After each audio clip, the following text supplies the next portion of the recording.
Thank you, Madam Speaker. I appreciate the opportunity to participate in this important take-note debate on combating violence against Indigenous women in Canada. In each parliamentary caucus, we know that there are individual members who share information with each other and who shape our understanding of this particular topic. I want to recognize the member who just spoke, the member for Kenora, and many other members from our caucus who have contributed to my understanding of these issues, and members of other parties who have given excellent speeches tonight. I want to express particular gratitude to my friend from Peace River Westlock, who is such a champion for victims of violence and for Indigenous peoples in his riding and beyond. His insights in particular have helped me and inform my understanding, and I've appreciated the legislative initiatives he's brought forward as well. Many important points have been raised by colleagues during this debate. In the brief time I have, I don't want to repeat what has been said, but rather try to discuss some new points and some particular initiatives that I think we can pursue that will make a practical difference in terms of reducing violence against Indigenous women in particular and against all victims.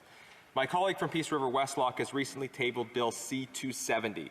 This bill would require that anyone making, distributing, or advertising pornographic material must be able to demonstrate that those depicted in that material are over 18 and have given consent. The same member put forward Motion 47 in a previous Parliament to advance a study to examine the public health effects of easy access to violent and degrading sexually explicit materials. These initiatives are an important part of the fight against violence.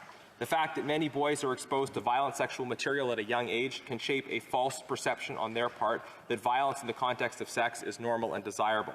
Studying the effects of early exposure to violent sexual images, combating the depiction of violence in pornography, and requiring meaningful age verification for those accessing pornography would go a long way towards combating the normalization of sexual violence.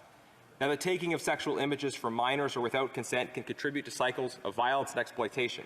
Members from various parties have done important work holding Pornhub and other companies accountable for a failure to prevent non-consensual images from appearing on their platform, but more work is needed. The non-consensual distribution of intimate images is a form of violence in itself, and it contributes to further violence.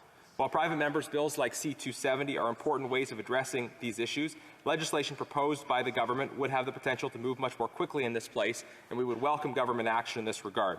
Criminalizing the distribution of intimate images without clear age verification and the confirmation of consent will help to reduce the victimization of children, women, and all Canadians.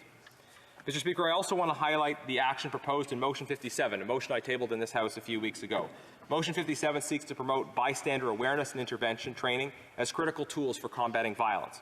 Often when we talk about violence, we think about the role being played by the perpetrator and the presence of the victim, but I believe that we need to think more as well about the role of the bystander, the person who is neither the victim nor the perpetrator, but who sees or is aware of the situation and has some capacity to do something about it.